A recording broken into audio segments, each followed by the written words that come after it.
कर रहा था आप लोगों के पास order of the chemical reaction को डिटरमिन करने की फ्रॉम द ग्राफ। तो आइए जरा स्टार्ट करते हैं। Concentration time graph and rate time graph help us to understand and justify the order of the reaction. How it's going to be justified, explain. सबसे पहले इंपॉर्टेंट पॉइंट देखिए, zero order reaction की तरफ आता हूं मैं। जीरो ऑर्डर रिएक्शन में concentration और टाइम का ग्राफ बनाया जाएगा, तो ये ग्राफ हमें एक स्ट्रेट लाइन देगा और इसका ग्रेडियंट क्या होगा, negative, and steady concentration change as the time pass. This is the time independent concentration change. जब concentration time graph बनाओ और नेगेटिव ग्रेडियंट के साथ आए, स्टेडी कंसंट्रेशन के साथ आए चेंज, तो ये इंडिकेट कर रही होगी कि यहाँ पे कंसंट्रेशन और टाइम का आपस में कोई रिलेशनशिप नहीं बन रहा। तो और अगर बेटा देखें, मैं आप लोगों को ना ज्यादातर जो पेपर में पूछे जाते हैं दो तरीके के ग्राफ बताऊंगा जिसके थ्रू आप ऑर्डर निकालेंगे। एक तो ग्राफ होगा कंसंट्रेशन और टाइम का ग्राफ, दूसरा जो ग्राफ होगा वो होगा रेट और कंसंट्रेशन का ग्राफ। यानी कि आप लोगों को कंसंट्रेशन और टाइम के ग्राफ के थ्रू भी ऑर्डर निकालना आना चाहिए, रेट और कंसंट्रेशन के थ्रू भी ऑर्डर फाइंड आउट करना आना चाहिए।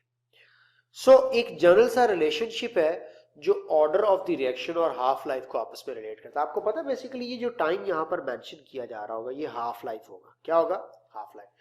अब हाफ लाइफ तुम लोगों को बताना बहुत जरूरी है कि हाफ लाइफ क्या होता है और उससे ऑर्डर कैसे निकालते हैं। ये वो ग्राफ है बेटे जो मैं आप लोगों के सामने सारे A to Z डिस्कस करने जाऊंगा। मैं थर्ड ऑर्डर तक जाऊंगा, ओवरऑल डिस्कशन करूंगा, लेकिन मैं पहले आप लोगों को थोड़ा सा हाफ लाइफ मेथड एक्सप्लेन कर दूं, क्योंकि इन ग्राफ में जो मैं टाइम ले रहा हूँ ग्राफ बनाते हुए बेसिकली वो हाफ लाइफ टाइम होगा। तो आइए सबसे पहले जरा हाफ लाइफ पीरियड पढ़ लें, हाफ लाइफ और ऑर्डर ऑफ रिएक्शन के दरमियान रिलेशनशिप पढ़ लें, फिर चलते हैं ग्राफ्स की तरफ कि आप उनको कैसे अंडरस्टैंड कर सकते हैं। हाफ लाइफ आपको पता है, the time required for the conversion of 50% of the amount of reactants into products, इसको हाफ लाइफ कहते हैं। आधी जिंदगी जनाब जो आप बर्बाद कर चुके हैं, हाँ जी, जो आप लोगों ने अब सही ट्रैक पर चलकर अपने आप को जो है वो मनवाना है कि यस हम लोग ही वो स्टूडेंट्स हैं जिन्होंने एमडी कैट क्लियर करना है इंशाल्लाह ताला बेटा। I am very much hopeful. Anyhow मैं ये बात हर अपने व्यूअर्स से शेयर कर रहा हूँ। Time required for the conversion of 50% of the amount of reactants into products कहलाता है half life. For example half life के लिए रट्टा लगा लीजिएगा, ये पेपर में सीधी सीधी बात दफा हाफ लाइफ पूछ लेते हैं कि N2O5 की डीकंपोजिशन करवानी है 45 डिग्री सेल्सियस पर, तो इसकी हाफ लाइफ टाइम 24 मिनट्स है। यानी कि मैं ये कहना चाहता हूं कि आफ्टर 24 मिनट्स जितनी भी N2O5 की ओरिजिनल अमाउंट होगी उसका 50% डिकम्पोज हो जाएगा और 50% विल लेफ्ट बिहाइंड। तो वो टाइम जिसमें 50% डिकम्पोज हो जाए, रिएक्टेंट और प्रोडक्ट में कन्वर्ट हो जाए, उस टाइम को हम लोग हाफ लाइफ के अंदर इंक्लूड करते हैं।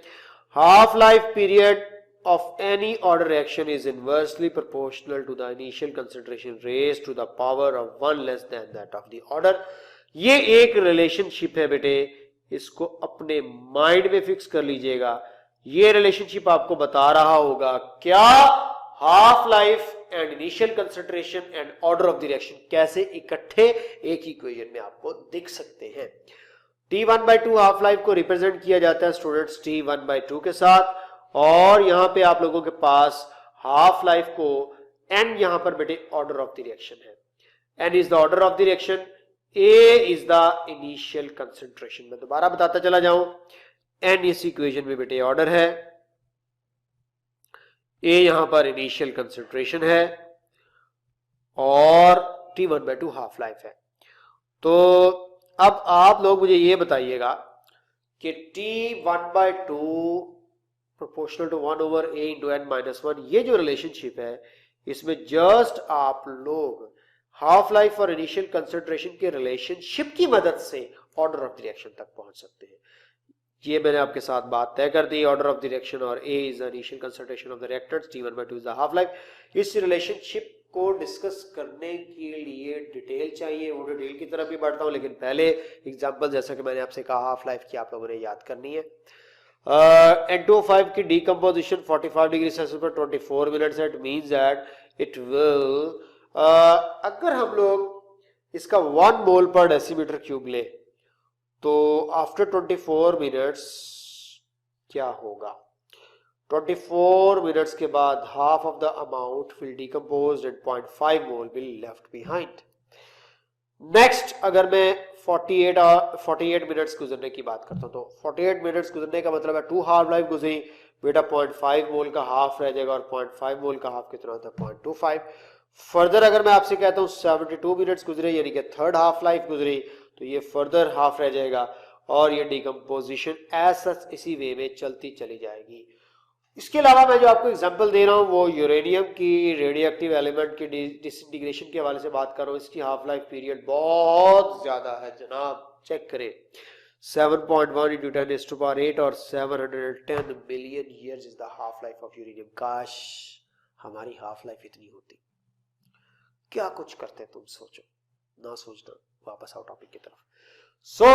आप लोगों को यहां पर बताना था मकसद हाफ लाइफ की एग्जांपल्स और आगे बढ़े। अगर 1 किलोग्राम मैं यूरेनियम का लेता हूं तो 710 मिलियन ईयर्स गुजरने के बाद 0.5 केजी रह जाएगा और फर्दर 710 मिलियन ईयर्स गुजरने के बाद 0.5 केजी का हाफ 0.25 केजी रह जाएगा।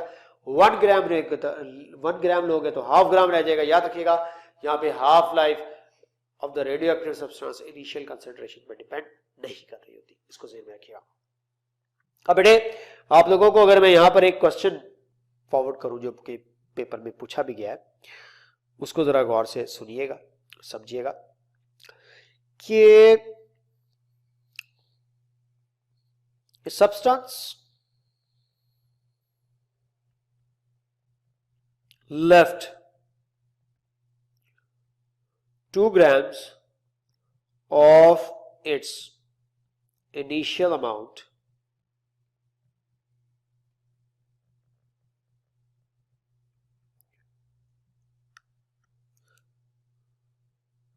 (32 grams) in 1 hour. What will be the half-life?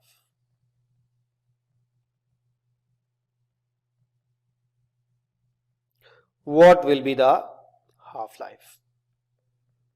So आप लोग ये क्वेश्चन सॉल्व करना जानते हैं। बेटा एक छोटा सा फॉर्मूला है इस तरह के क्वेश्चन को सॉल्व करने के लिए, याद रखिएगा। जब भी टोटल टाइम फाइंड आउट करना पड़े तो हाफ लाइफ टाइम मल्टीप्लाई कर दिया जाता है नंबर ऑफ हाफ लाइफ्स के साथ। तो half life time multiply by number of half lives. अगर मैं आपसे कहता हूं यार हाफ लाइफ फाइंड आउट करनी है तो क्या करोगे? नंबर ऑफ हाफ लाइफ्स को टोटल टाइम से डिवाइड कर दोगे।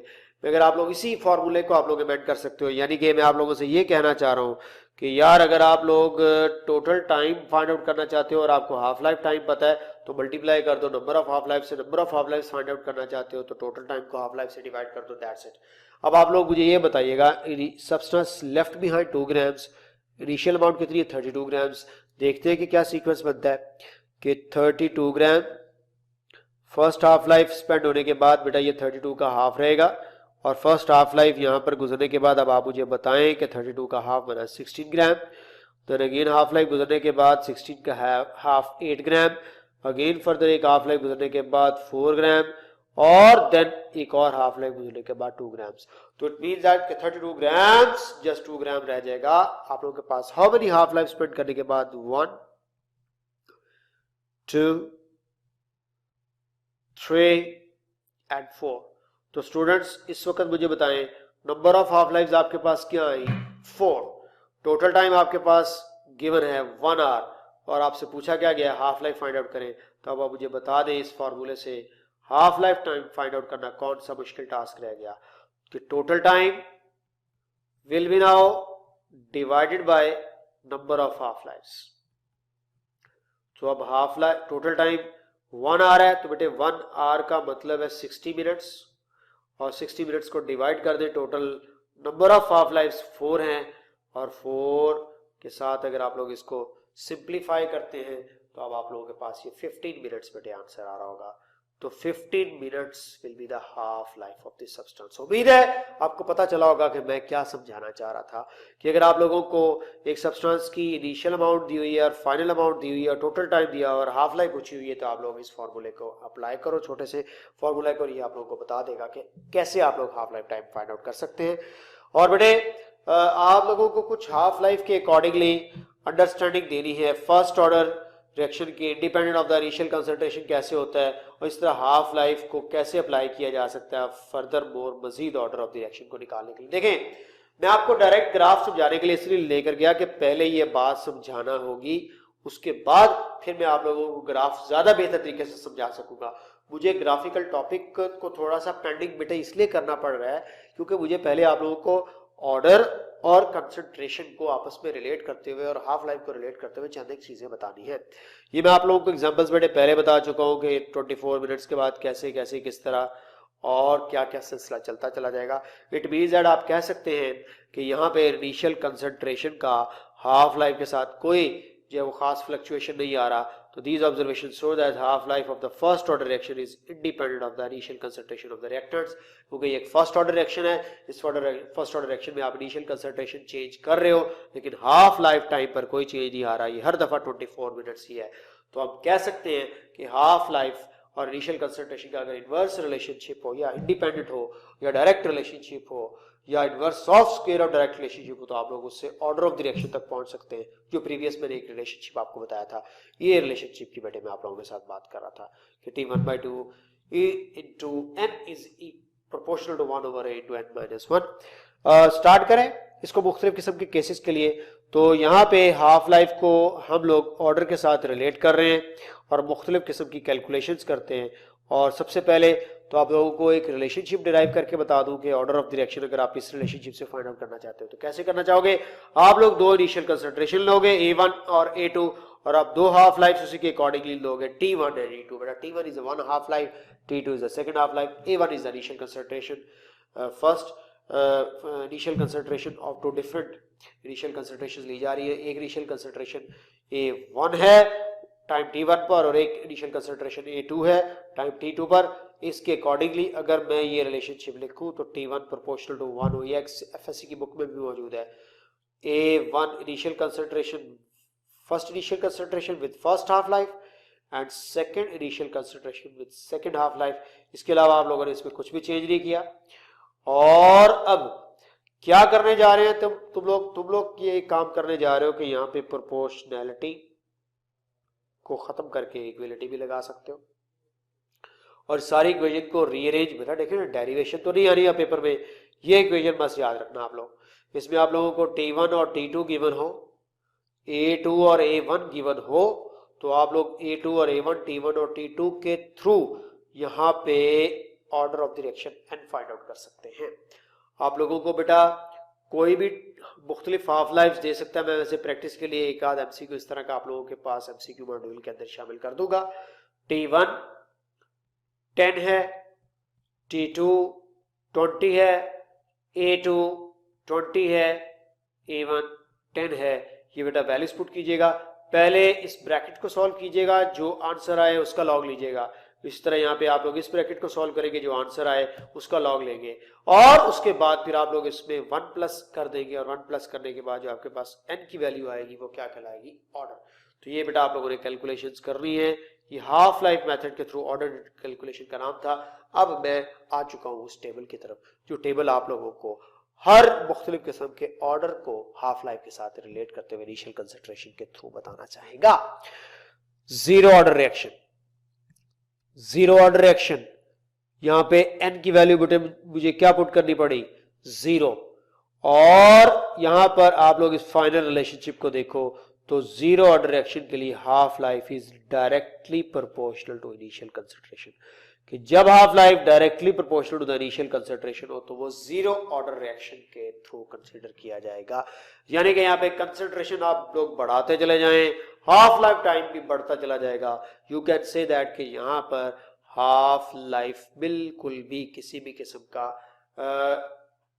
डिक्रीज नहीं शो कर रही कंसंट्रेशन चेंज करने से। क्यों, आपको पता है बेटे हाफ लाइफ टाइम कम होने का मतलब है रिएक्शन फास्ट हो गया। एक बात ध्यान में रखिएगा, एक रिएक्शन में 50% डिकम्पोजिशन 10 मिनट्स में होती है, वही 50% डिकम्पोजिशन अगर 5 मिनट्स में होना शुरू हो जाती है तो इसका मतलब है हाफ लाइफ टाइम कम हो रही है। तो ये इसका मतलब सीधा साफ जाहिर है कि रिएक्शन का रेट बढ़ रहा है, क्योंकि रेट बढ़ने पर ही रिएक्शन जल्दी कंप्लीट होना और उसका हाफ लाइफ टाइम डिक्रीज हो जाना है। तो जीरो ऑर्डर रिएक्शन के लिए क्या तय करें, half life is directly proportional to the initial concentration. बेटा यही वैल्यू n की 1 पुट करें और 1 पुट करने पर 1 माइनस 1 क्या आ गया आप लोगों के पास 0 और something power 0 is equal to होती है 1। तो ये आप लोगों के पास 1/1 इस मीन्स दैट कि मुझे कह देना चाहिए कि यहां पर हाफ लाइफ का इनिशियल कंसंट्रेशन के साथ कोई रिलेशनशिप नहीं है, ये independent of the initial concentration है।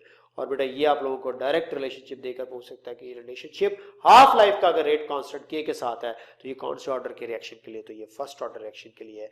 आप लोग इसको मद्देनजर रखें इस बात को, हाफ लाइफ अगर independent of the initial concentration हो तो वो हमारा फर्स्ट ऑर्डर रिएक्शन है। ये मैं बात आपके साथ पहले भी शेयर कर चुका हूं। सेकंड ऑर्डर रिएक्शन की बात करूं, n की वैल्यू 2 पुट करनी पड़ेगी, 2 माइनस 1 करूंगा, t 1/2 into 2 is proportional to 1/a। बेटा देखिएगा यहाँ पर ये मेरे पास पावर आ जाएगी a, इट मींस दैट यहाँ पे हाफ लाइफ का इनिशियल कंसंट्रेशन के साथ बना इनवर्स रिलेशनशिप और इस इनवर्स रिलेशनशिप को फाइनल रिलेशनशिप में अगर लिखा जाएगा तो आपकी बुक कहेगी 1/k। अब ये बेटे वैल्यूज हैं, इन वैल्यूज को आपको दिया जा सकता है न्यूमेरिकल की फॉर्म में भी। ये न्यूमेरिकल की प्रैक्टिस के लिए भी आप लोगों को करवाऊंगा। लेट्स सपोज मैं आप लोगों को k कांस्टेंट की वैल्यू दे देता हूं और ए इनिशियल कंसंट्रेशन दे देता हूं और आपसे पूछता हूं कि बताओ हाफ लाइफ क्या होगी, तो आप हाफ लाइफ भी कैलकुलेट कर सकते हैं डायरेक्टली इसके थ्रू। और ये है वो रिलेशनशिप जो थर्ड ऑर्डर रिएक्शन के लिए है। इसके अलावा याद रखिएगा थर्ड ऑर्डर रिएक्शन के लिए हाफ लाइफ का इनिशियल कंसंट्रेशन के स्क्वायर के साथ इनवर्स रिलेशनशिप बन रहा है, क्योंकि यहाँ पर आप लोग जब ऑर्डर की वैल्यू 3 पुट करोगे तो 1/a² बन जाएगा और a² के साथ मीन टू से इनिशियल कंसंट्रेशन के स्क्वायर के साथ हाफ लाइफ का इनवर्स रिलेशनशिप बन रहा है कि अगर आप इनिशियल कंसंट्रेशन डबल कर देते हो तो हाफ लाइफ उसी के अकॉर्डिंगली मल्टीपल टाइम जो है वो डिक्रीज होती चली जाएगी। और यहाँ पे अगर आप लोग इनिशियल कंसंट्रेशन डबल करते हो तो half life time half decrease हो जाएगा। यहाँ पे अगर आप इनिशियल कंसंट्रेशन डबल करते हो तो half life time 4 times decrease हो जाएगा। जब half life time 4 times decrease हो रहा है इसका मतलब है ये आपके पास एक थर्ड ऑर्डर रिएक्शन है, क्योंकि यहाँ पर इनिशियल कंसंट्रेशन का और हाफ लाइफ का आपस में इनवर्स रिलेशनशिप स्क्वायर के अकॉर्डिंगली बन रहा है। तो दिस इज द स्टोरी। अब मैंने आप लोगों को बेटे चंद एक रिलेशनशिप बता दिए कि हाफ लाइफ का इनिशियल कंसंट्रेशन से डायरेक्ट रिलेशनशिप, तो जीरो ऑर्डर रिएक्शन मुझे ये कहना चाहिए कि यहाँ पे हाफ इनिशियल कंसंट्रेशन बढ़ाने पर हाफ लाइफ टाइम भी बढ़ रहा है। तो ऑफ कोर्स कि इनिशियल कंसंट्रेशन बढ़ाने पर हाफ लाइफ टाइम बढ़ रहा है तो रिएक्शन स्लो हो रहा है। इट मींस दैट रिएक्शन यहाँ पर कंसंट्रेशन बढ़ाने पर स्पीड अप नहीं हो रहा, तो ये रिएक्शन कंसंट्रेशन पर डिपेंड नहीं कर रहा है, ये जीरो ऑर्डर है। और अगर आप फर्स्ट ऑर्डर रिएक्शन की बात करेंगे तो फर्स्ट ऑर्डर रिएक्शन में हाफ लाइफ के इंडिपेंडेंट होता है, initial half life is independent of the initial concentration. So that's why ये फर्स्ट ऑर्डर रिएक्शन के हवाले से आप लोगों ने बात ध्यान में रखनी है। सेकंड ऑर्डर रिएक्शन में हाफ लाइफ का इनिशियल कंसंट्रेशन के साथ इनवर्स रिलेशनशिप है। अगर आप इनिशियल कंसंट्रेशन डबल करते हो हाफ लाइफ टाइम डिक्रीज हो जाता है। तो हाफ लाइफ टाइम डिक्रीज होने का क्या मतलब है, रिएक्शन के अंदर स्पीड बढ़ गई। जब रिएक्शन स्पीड अप हो रहा है कंसंट्रेशन बढ़ाने से, डबल हो रहा है रेट, तो इसी वजह से ये बेटा काम हो रहा है। और अगर आप लोगों के पास यहीं पर बात करूं कि मैं अगर इनिशियल कंसंट्रेशन का स्क्वायर लूं और हाफ लाइफ लूं तो आपस में इनवर्सली रिलेटेड है। बेटा इन रिलेशनशिप्स को माइंड में रखें और इन रिलेशनशिप्स को माइंड में रखते हुए जरा ग्राफिकल क्वेश्चंस की तरफ बढ़े। और अब मुझे बहुत आसानी होगी आप लोगों को ये ग्राफ समझाते हुए कि अगर आप लोग एक जीरो ऑर्डर रिएक्शन में कंसंट्रेशन और टाइम का ग्राफ बनाते हैं और इसी तरह आप लोग रेट और कंसंट्रेशन का ग्राफ बनाते हैं, तो in case of concentration time graph आपको एक स्ट्रेट लाइन मिलेगी नेगेटिव ग्रेडियंट के साथ जो कि स्टैटिक कंसंट्रेशन को शो कर रही होगी विद द टाइम पैसेज। और अगर आप रेट और कंसंट्रेशन का ग्राफ बनाते हैं तो ये भी स्ट्रेट लाइन होगी, लेकिन ये parallel to the concentration axis होगी जो इंडिकेट कर रही होगी constant change in the concentration. In other words हम कह सकते हैं कि rate of the chemical reaction is independent of the concentration of reactants. आइए जरा इस ग्राफ पर नजर दौड़ाएं। इस ग्राफ में अगर आप लोगों को दिख रहा है कंसंट्रेशन टाइम ग्राफ, ये ग्राफ ए जो है ये कंसंट्रेशन टाइम ग्राफ है, तो ये आप लोगों के पास एक नेगेटिव ग्रेडियंट के साथ study concentration along with the time indicate कर रही है जीरो ऑर्डर रिएक्शन को कि यहाँ पे rate of the chemical reaction independent है कंसंट्रेशन के। यहां से देख लो यार, ये कंसंट्रेशन और रेट का ग्राफ है कि कंसंट्रेशन चेंज करने के बावजूद रेट पर कोई चेंज नहीं आ रहा। तो ये जो नेगेटिव ग्रेडियंट के साथ आप लोगों को कंसंट्रेशन और टाइम ग्राफ है ये भी जीरो ऑर्डर इंडिकेट कर रहा होगा, और ये रेट और कंसंट्रेशन के साथ ये भी ऑफ कोर्स जीरो ऑर्डर को शो कर रहा होगा। ये बेटे मैं आप लोगों को बता चुका हूं यहाँ पे कि अगर half life time proportional to A है तो ये जीरो ऑर्डर एक्शन के लिए है, बाकी ऑर्डर्स के लिए भी आप लोग काइंडली नेक्स्ट ग्राफ देखिएगा तो वो